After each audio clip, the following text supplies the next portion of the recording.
Yes. Okay, and I would like to welcome you to our session 3 at the 2022 FoodTreX Research Summit.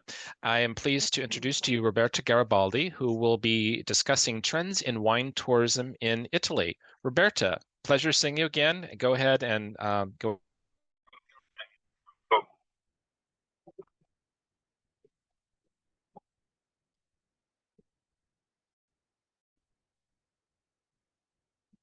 Hello, can you hear me? Yes, we can. Hello. Yes, sure. Okay, great. Andrea, can you show please the slides?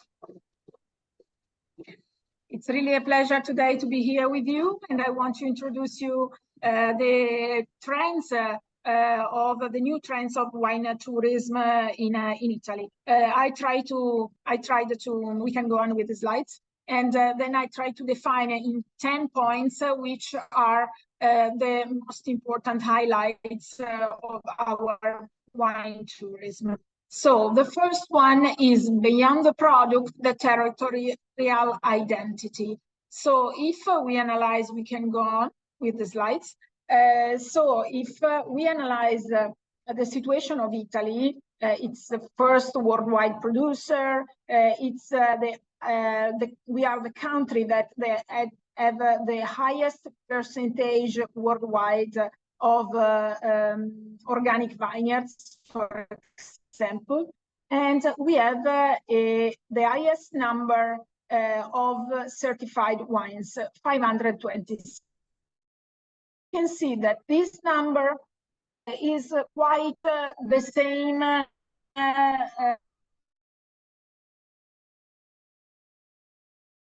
see that to all the certification that are connected with the community, with the landscape and so on. For example, we have an increasing attention related to UNESCO sites. We have increasing attention to FAO globally important agricultural heritage systems. A lot of Italian situation will love to be part of these networks, and this is an important alert related to that now is more important the cultural identity, the connecting with the community is more important than a wine that is certified. The second point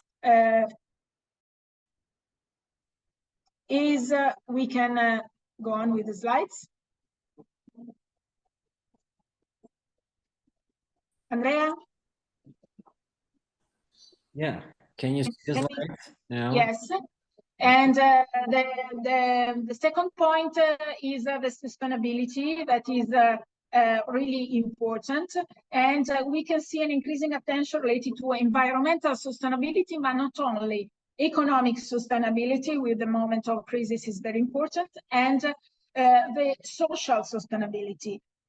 We can see that in Italy, a lot of enterprises have now very high numbers of activities related to these topics.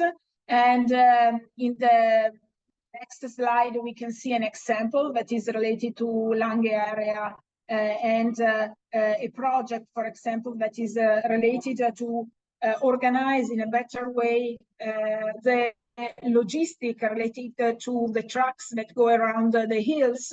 And then it's the tourists really want to find wineries and areas and that are really connected to sustainability. Then we can move to the third trend, and we can see that is something that happened after during the COVID, that the wineries started to live outside spaces, and now this is something stably that we can find in the wineries. And it was very interesting because we created a lot of diversification. And so we can see an increasing of experiences related to wine connected to bicycles. And then we can see, for example, wine tracking trails.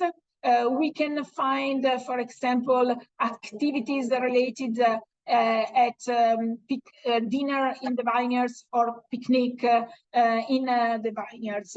And so we have a lot of diversification related to the outdoor activities. And the fourth trend is nature bathing. I started from forest bathing that we find in Japan, and now I call it nature bathing. And so we can have new energy from what happened in the outside in the environment, in the nature. We can have energy for ourselves, for our wellness, physical and mental wellness. And so this is what a lot of wineries are developing with spa in the vineyards and gym in the vineyards, or for example, art courses in the vineyards.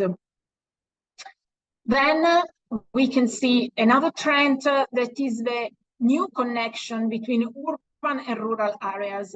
So in this case, you can see here one in Turin, Villa della Regina, that is one example of urban vineyard. We have quite a good number in Italy, in Milan, in Venice, in Brescia, in Brindisi, and so on, in Rome. We have the nature that goes into the town. And so it's very interesting to see, for example, we have a production of olive oil in near Colosseum area. And so we can find the rural activities in the cities. Otherwise, we can see a movement from the city to the rural areas. And in this case, a new trend is the gastronomic hubs, where we can find museums integrated with the possibility to book experiences, have tastings, and so on. And when in the cities, and from this point, we can move to discover the rural area.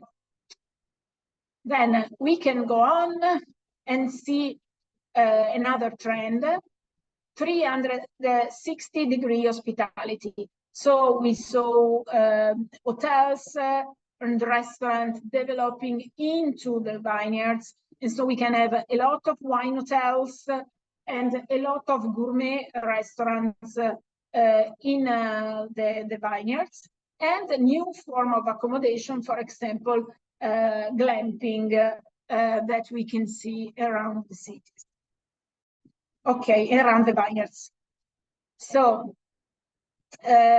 this happened because we have a new wine traveler, and then we have a new wine traveler, and not only so addicted of wine, but a general tourist that want to live and discover wine experiences and food experiences in our country. And so we can see, we can go on with the slides, and we can see new women, families, children, and general tourists that goes to the vineyards. This can be a new way to discover our country.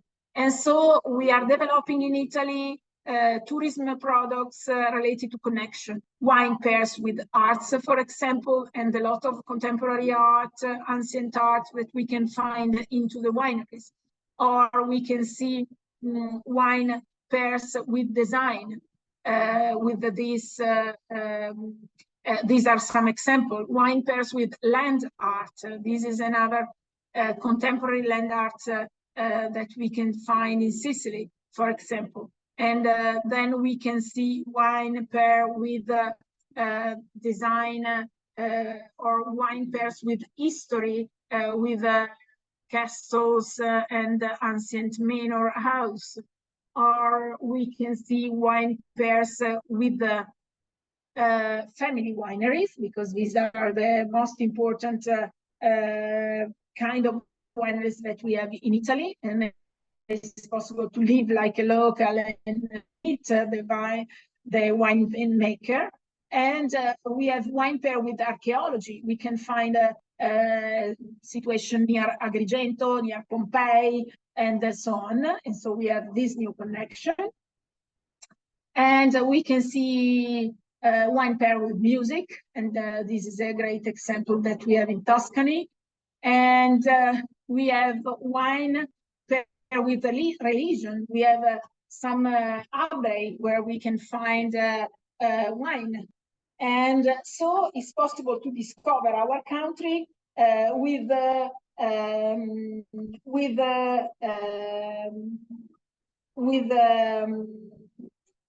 through the wineries, wine pair with passion. We have the most important stylists that have wineries in Italy. Wine pairs with underwater. In Italy, we were the first to do this. Now we can find in other parts of the world, but this started in Italy. And so it's a great discovery of our country. And for business travel tour that can find interesting situation for the meetings in the wineries. And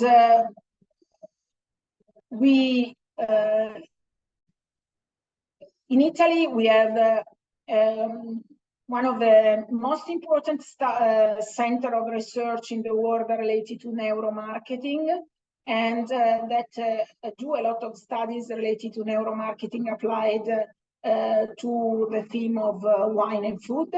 And so we have a very interesting activities and studies that the wineries are following to define, for example, the color of the label, of the color of the caps, and so on.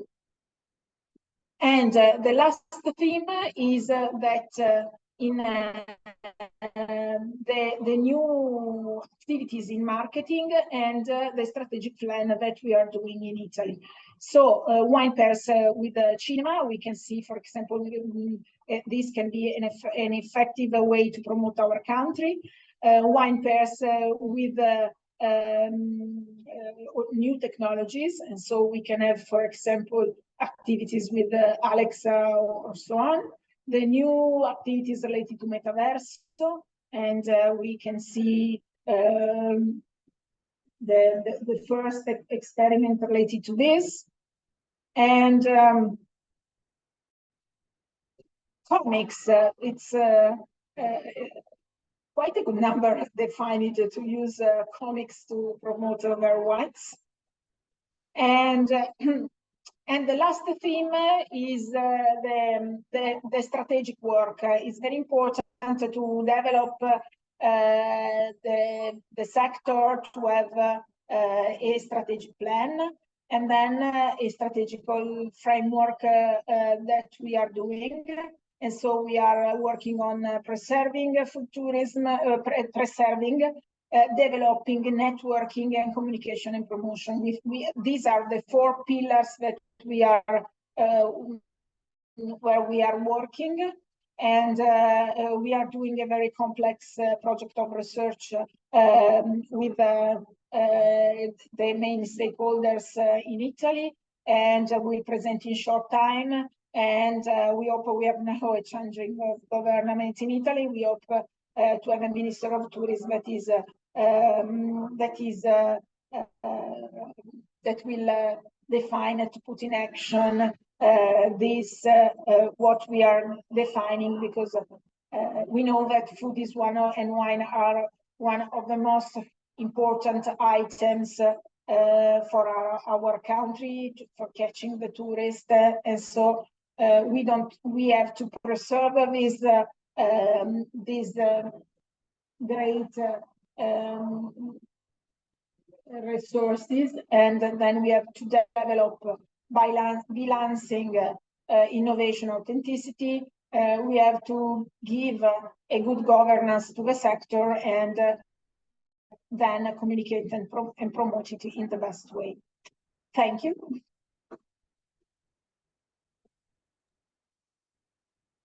Okay.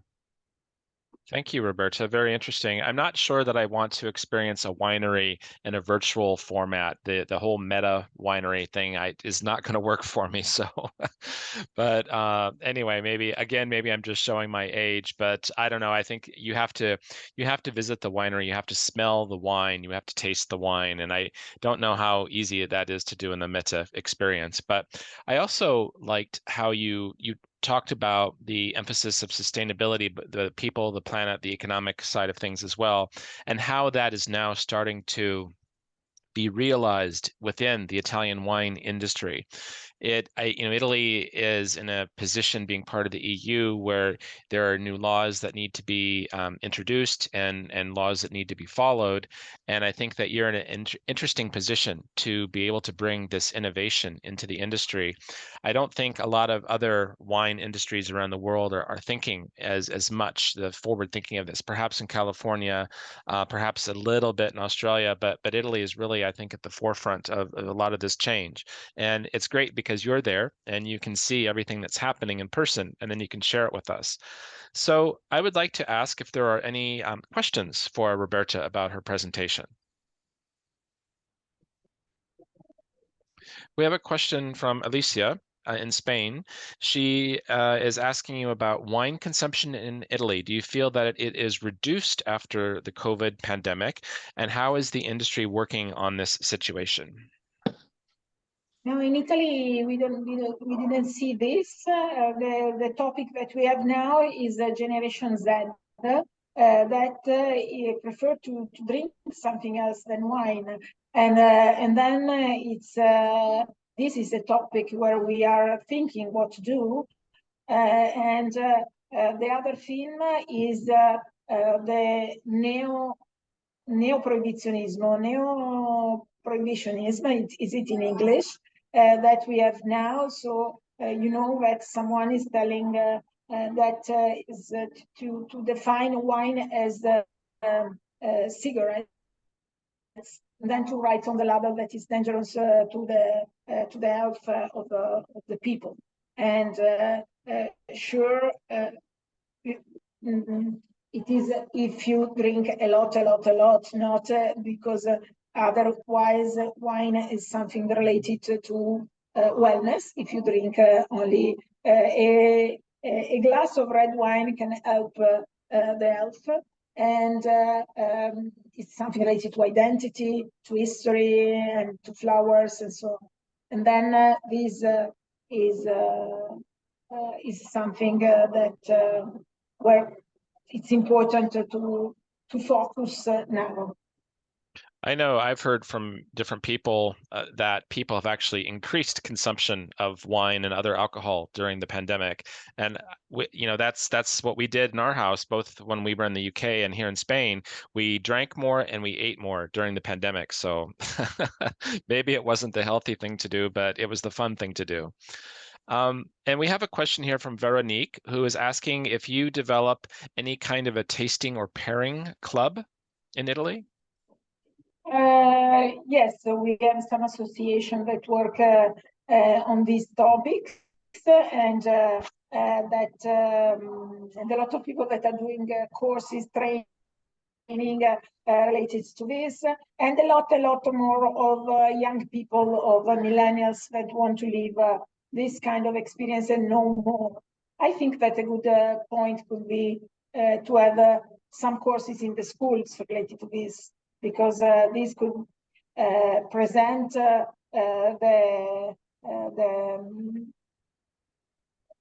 understand that it's not important to drink a lot, but to drink well, and this could be very important to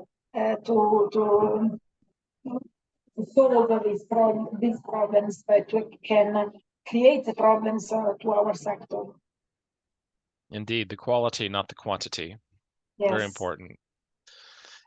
Do we have any other questions for Roberta?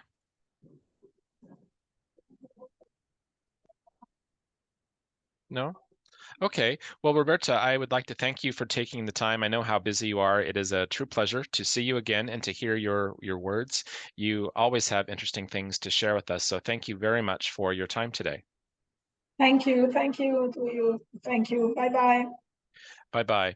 And we will be moving to our next presentation in just 8 minutes. We'll start right on the half-hour mark, and we'll be welcoming Andrea Pozzi from Italy, who will be talking in his session. So we'll all see you there in about just 7 minutes now in the next Zoom room. Thank you.